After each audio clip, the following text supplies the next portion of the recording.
My name is Emily Carter. A few months ago, if someone had asked me to describe my life in one word, I would have said peaceful. My husband, Daniel, and I lived in a quiet suburb outside Chicago. We had been married for 12 years, and we had a 10-year-old daughter named Sophie. From the outside, our life looked perfect. A 2-story house with a white fence, a small garden in the backyard, pancakes on weekends, summer trips to Lake Michigan. Daniel worked as a financial director for a large construction company. I taught music at an elementary school. He had always been calm, caring, and responsible. Every morning before leaving for work, he kissed my forehead and said, "See you tonight, Em." I never questioned those words. But over the past 2 months, Daniel had begun to change. He started coming home late more often, sometimes after midnight. He carried his phone everywhere. A phone he used to leave carelessly on the kitchen counter now went with him even into the bathroom. "There's a major audit happening at the company," he would say. "Things are difficult for everyone right now." And I believed him.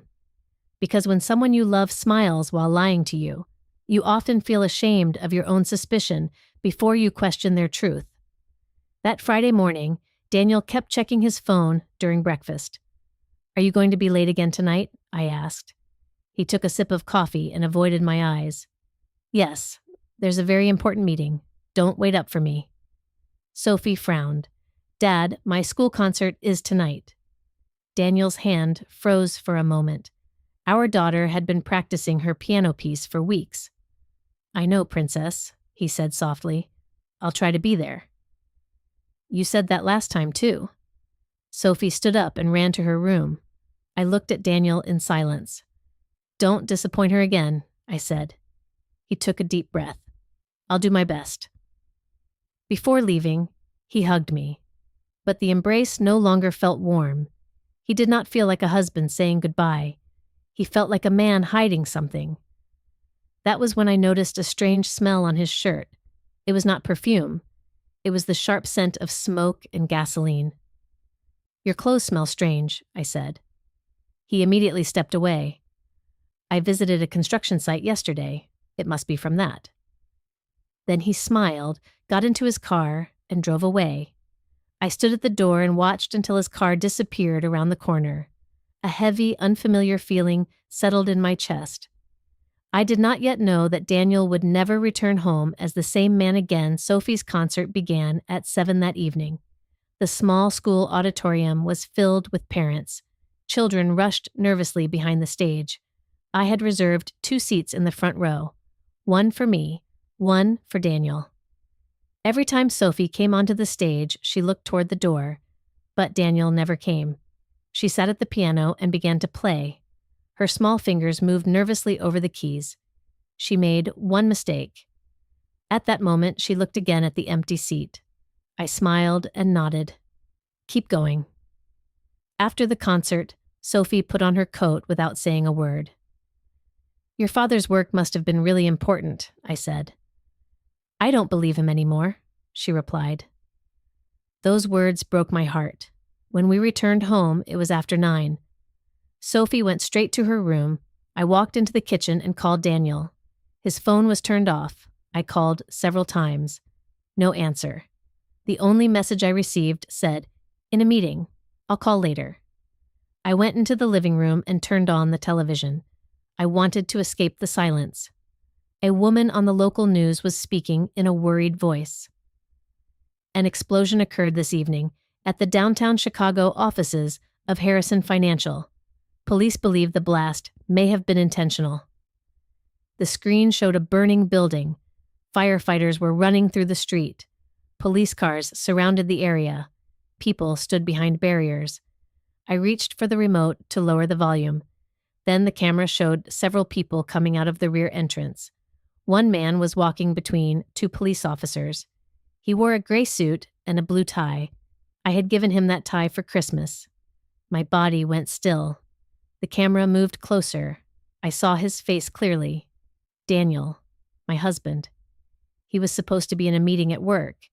Instead, he was walking out of a building that had just exploded.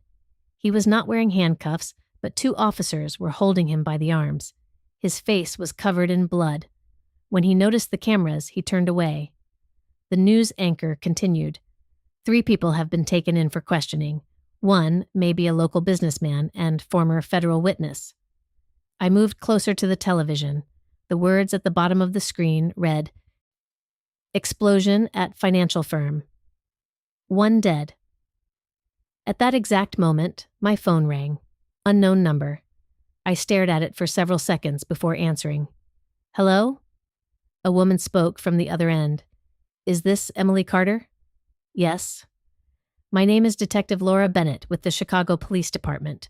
We have several questions regarding your husband, Daniel Carter." My legs nearly gave out. "Is he alive?" "Yes. His injuries are minor. But there is something you need to know." She paused. "Your husband did not identify himself to us as Daniel Carter." I stopped breathing. "What are you saying?" "According to our records, his name is Michael Reed." That night, I left Sophie with our neighbor Maggie and drove to the police station. My hands shook the entire way. Michael Reed. I repeated the name over and over in my mind. Maybe it was a mistake. Maybe the police had confused him with someone else. But I had seen my husband on television. I knew his walk, his shoulders, the way he lowered his chin when he was afraid. At the police station, Detective Laura Bennett led me into a small gray room. She appeared to be in her early 40s, with a stern face and kind eyes. She placed 2 photographs on the table. The first showed my husband, Daniel. The second had been taken about 15 years earlier. The man was younger, but there was no doubt it was him. Under the picture were the words, "Michael Reed, key witness in financial fraud investigation."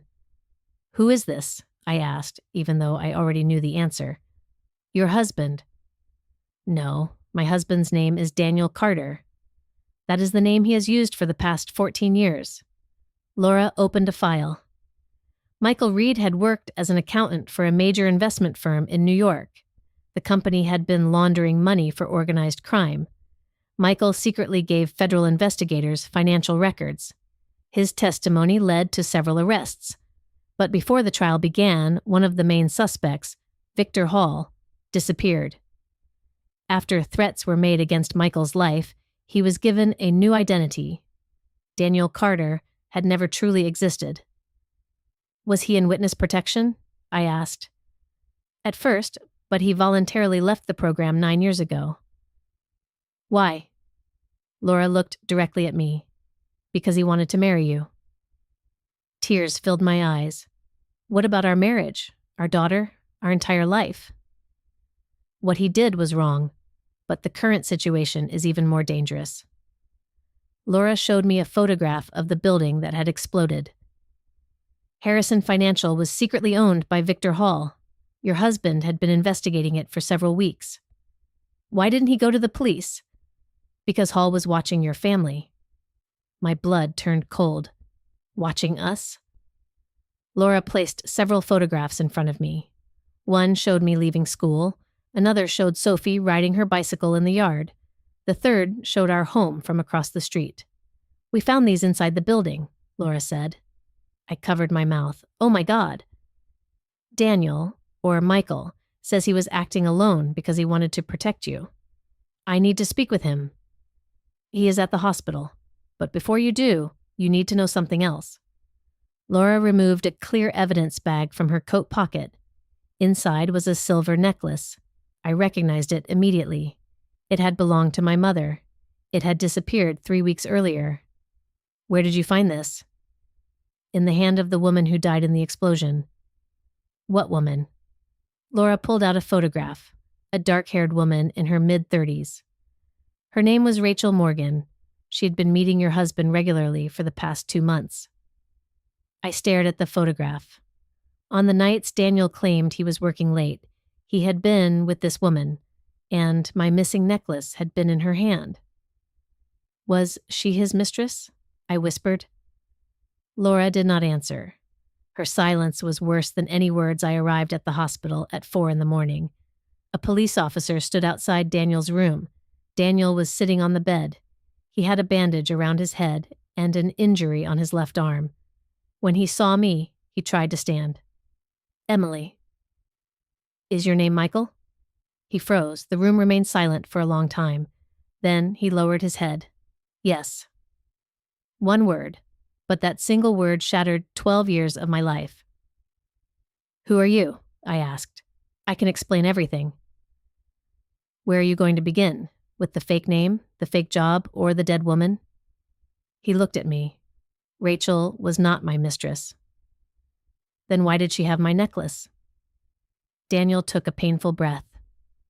I gave it to her. I slapped him across the face. A police officer appeared at the door, but Daniel motioned that everything was fine. That necklace was the only thing I had left from my mother. I know. Then why did you give it away? There was a tracking device inside it. I laughed bitterly. Your lies are becoming more ridiculous. Rachel was a federal agent. I went silent. Daniel began speaking quickly. Rachel Morgan had been investigating Victor Hall's financial network for months. She contacted Daniel and warned him that Hall had reappeared in Chicago. Hall had been searching for every former witness involved in the case. His main goal was not simply to kill Daniel. He wanted to recover a missing document. What document? I asked. An encrypted ledger. It contains the names of politicians, police officers, and businessmen connected to Hall. Do you have it? Daniel looked away. No. You're lying again. It is not with me. But you know where it is. He remained silent. Then I understood. Is it in our house? Daniel stood and grabbed my arm. Emily, listen carefully. Do not go home. Sophie is with our neighbor. His face changed. Which neighbor? Maggie. How long has she been there? Several hours. Daniel jumped out of bed. Call Laura, now. What's wrong? There is no neighbor named Maggie. I felt the blood drain from my face. What are you talking about? She has lived next door for 5 years. That is not her real name. You know her? For the first time, I saw genuine terror in Daniel's eyes. She is Victor Hall's sister. Police cars reached our street within 15 minutes. I followed behind the car, carrying Daniel and Detective Laura. Maggie's front door stood open. The house was dark. Officers entered with their weapons raised. I remained outside, screaming, "Sophie!" No one answered. Several minutes later, Laura came outside. I understood from her face before she said a word. "The house is empty," she said. "They are gone." My knees gave out, and I collapsed to the ground. They took my daughter. Daniel tried to hold me, but I pushed him away. "This is your fault." "I know." "No, you don't. If you had told me the truth, I could have protected her." "I thought I was keeping you away from danger." "You placed us in the middle of it." At that moment, Daniel's phone rang. Sophie's name appeared on the screen. We all went silent. Daniel answered on speakerphone. "Sophie?" At first, we heard our daughter crying. "Mom!" "Sophie? Sweetheart, where are you?" "I don't know. I'm in a dark room." Then a woman took the phone. Maggie. Her voice no longer sounded kind. "Hello, Emily. Do not hurt my daughter." "I will not hurt her. Michael only needs to give us what we want." "My name is Daniel," my husband said angrily. The woman laughed. "You can lie to yourself for as many years as you want. You will always be Michael." "What do you want?" "The ledger." "I don't have it." "Liar. My brother knows you hid it." "Prove Sophie is alive." Our daughter's voice came through the phone again. "Dad, they keep asking about the music box you gave me." Daniel's face turned pale. I looked at him. "What music box?" When Sophie turned 5, Daniel had given her a small wooden music box. When she opened the lid, a ballerina spun while a delicate melody played. Sophie treated it as her most precious possession. "Where is the box?" Maggie asked. Daniel closed his eyes. "At our house. Bring it to the old Grant Railway warehouse in 1 hour. No police. The call ended. Laura immediately began giving orders. Trace the call. Get the warehouse layout. I stood in front of Daniel. Is the ledger inside the music box? The encryption key is hidden in the music cylinder. You gave it to our 5-year-old daughter? I thought no one would search a child's toy. But they did. Tears filled Daniel's eyes. Rachel told me Hall's men had already searched our house. They stole the necklace then. Rachel recovered it and placed the tracker inside. What about the explosion? Hall wanted Rachel dead.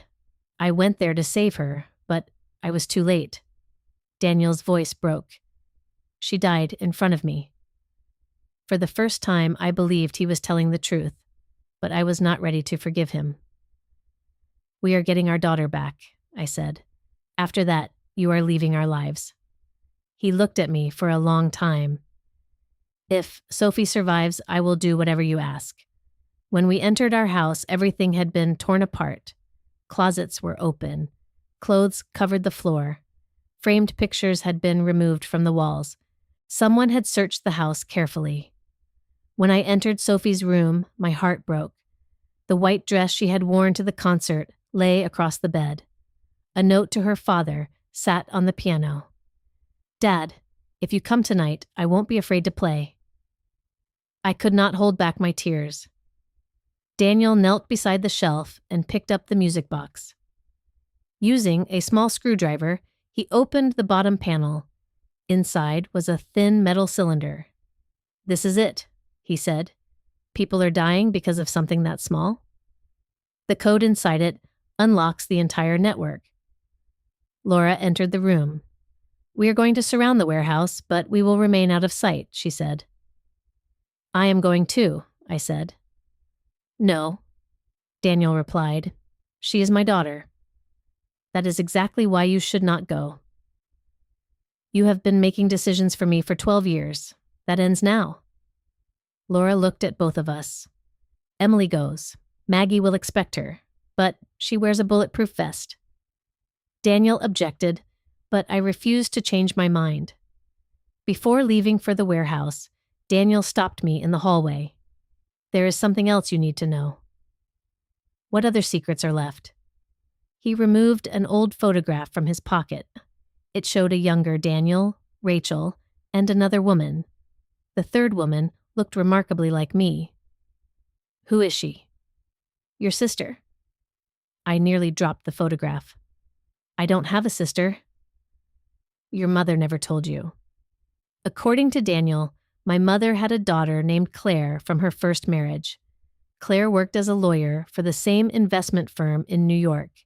She helped Daniel collect evidence against the criminal organization. When Victor Hall discovered what they were doing, Claire was killed. How did you meet me? I asked. He could not look me in the eyes. Claire asked me to protect you before she died. I felt as though I had stopped breathing. You found me on purpose? At first, yes. Our meeting was not an accident? No. What about marrying me? Tears ran down his face. At first, I watched from a distance because of my promise to Claire. Then, I fell in love with you. You became the only real thing in my life. Anger and grief twisted together inside me. Our first meeting, his proposal, our wedding. All of it had begun with my dead sister's final request. Why didn't you tell me about Claire? Your mother blamed herself for Claire's death. She wanted you kept away from that world. All of you made decisions for me. Yes, we were wrong. And now my daughter is paying the price. I placed the photograph in my pocket. We are saving Sophie. Then you will never hide anything from me again. I promise. I do not trust your promises anymore. The Grant warehouse stood in an abandoned industrial district outside the city. Rain poured from the sky. Weak light came through the broken windows. I wore a bulletproof vest beneath my coat. Daniel carried the music box. Laura's team hid in the surrounding buildings. Only Daniel and I entered. "Sophie!" I shouted. I saw my daughter tied to a chair in the center of the warehouse. Maggie stood beside her. She held a gun. A gray-haired man in a dark coat stood a few feet away. Victor Hall. He looked like a respectable businessman. Calm, well-dressed, controlled. But there was no kindness in his eyes. Miss Daniel raised the music box. "Let my daughter go." "Give me the key first." Sophie comes to me. Hall smiled. "You still think you are in a position to negotiate?" He nodded toward Maggie.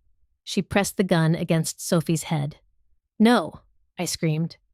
"Put the box on the floor," Hall said. Daniel slowly bent down and placed it on the ground. One of Hall's men retrieved it. He opened the box and removed the cylinder. 15 years, Hall said. "I have been searching for this for 15 years. Now release my daughter." Hall turned toward me. "You look so much like your sister." "Did you kill Claire?" For a moment he smiled. "Claire knew too much." I tried to rush toward him, but Daniel held me back. "She was pregnant," Hall said. Daniel's hand went still. "A.L. Reed," he said. "We finally meet again." Daniel raised the music box. "Let my daughter go." "Give me the key first." Sophie comes to me. Hall smiled. "You still think you are in a position to negotiate?" He nodded toward Maggie. She pressed the gun against Sophie's head. "No," I screamed. "Put the box on the floor," Hall said. Daniel slowly bent down and placed it on the ground. One of Hall's men retrieved it. He opened the box and removed the cylinder. 15 years, Hall said. "I have been searching for this for 15 years. Now release my daughter." Hall turned toward me. "You look so much like your sister." "Did you kill Claire?" For a moment he smiled. "Claire knew too much." I tried to rush toward him, but Daniel held me back. "She was pregnant," Hall said. Daniel's hand went still. "What did you say?" Hall laughed. "Claire was pregnant when she died, with your child." I looked at Daniel. The grief on his face told me it was true. "You and Claire," I whispered. "We were together," he said. "That is why I swore to protect your family." My mind spun. My husband had once loved my sister. After she died, he found me.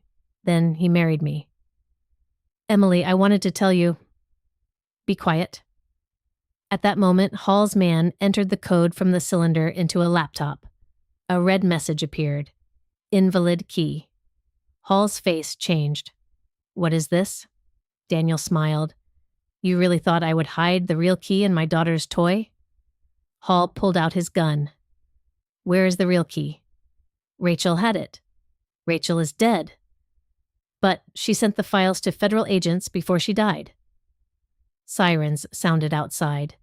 Hall fired at Daniel. I screamed. Daniel fell to the floor. At the same moment, the warehouse windows shattered, and the tactical team stormed inside. Maggie dragged Sophie toward the rear exit. I ran after them. "Sophie!"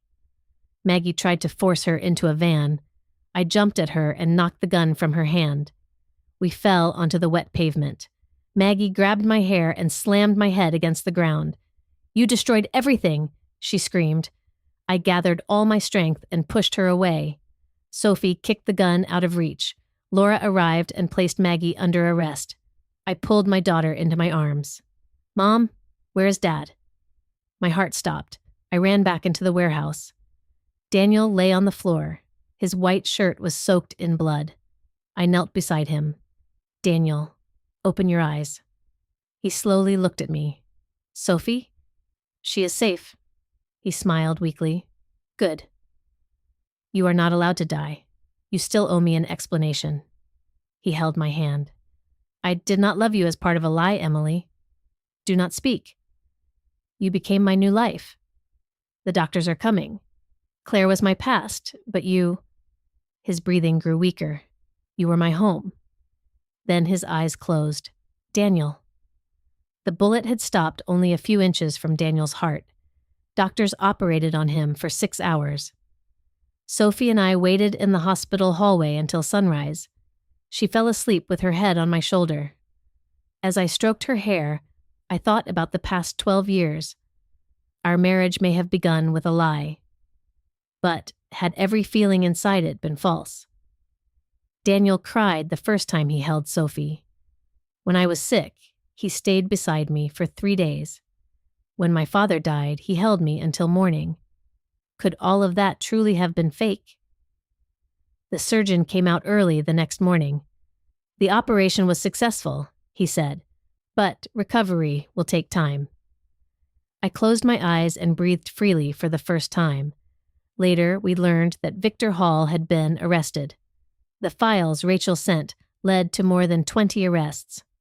Police officers, businessmen, and 2 politicians were among them. Maggie was charged with kidnapping and aiding a criminal organization. Several weeks later, Daniel left the hospital. He did not come home immediately. I asked him to move into a small apartment nearby. Sophie saw him every day, but I could not stay near him for long. One afternoon, he gave me a thick envelope. What is this? My entire truth. Inside were Michael Reed's documents, Claire's letters, messages between him and Rachel, and records from the Witness Protection Program. At the bottom was a letter addressed to me. Emily, if you are reading this, then once again I was not brave enough to tell you the truth myself. When I first saw you, I was only keeping the promise I had made to Claire. But then I saw your smile, your kindness toward children, and the way you sang beside the window when it rained. I fell in love with you. That was when I should have told you everything. But I was afraid of losing you. Every year that passed made the truth harder to confess. I thought I was protecting you. In reality, I stole your right to choose your own life. I do not deserve your forgiveness, but please tell our daughter that her father loved her more than anything in this world. And as for you, you were the only truth in a life built on lies. I cried for a long time after reading the letter. A few days later, I met Daniel by Lake Michigan. He still walked with a cane. I am ready to sign the divorce papers, he said. I will not fight you. I looked toward the water. I have not forgiven you. I understand. I may never fully forgive you. He nodded. I am prepared for that too. But Sophie should not lose her father. Hope appeared in his eyes. And you should not disappear from her life. Emily, we are not returning to our old life. Trust will take a long time to rebuild. I will wait as long as it takes. I looked directly at him. One more lie, and it is over. There will be no more lies. What is your real name? He thought for a moment. I was born Michael Reed, but the man who loved you was Daniel Carter. I shook my head. From now on, your actions will decide who you are. He held out his hand. I did not take it immediately, but I did not walk away either. After a few moments, I placed my fingers in his palm. It was not forgiveness. It was a second chance. 1 year later, Sophie performed at another school concert. Before walking onto the stage, she looked toward the audience. This time, both front row seats were filled. I sat in one. Daniel sat in the other. When our daughter began playing the piano, he gently reached for my hand. I did not pull away. We were still struggling with the past. Some nights, I woke from nightmares. Sometimes I questioned every call he received. But Daniel no longer sent a simple message when he was late. He called me on video. He showed me where he was. He answered every question. When the concert ended, Sophie smiled at us from the stage. At that moment, I understood something. Some lies destroy a family forever, but some truths, no matter how painful, give people the chance to begin again. The night I saw my husband on the news, I thought my life was ending. In reality, only my false life had ended. My real life was just beginning.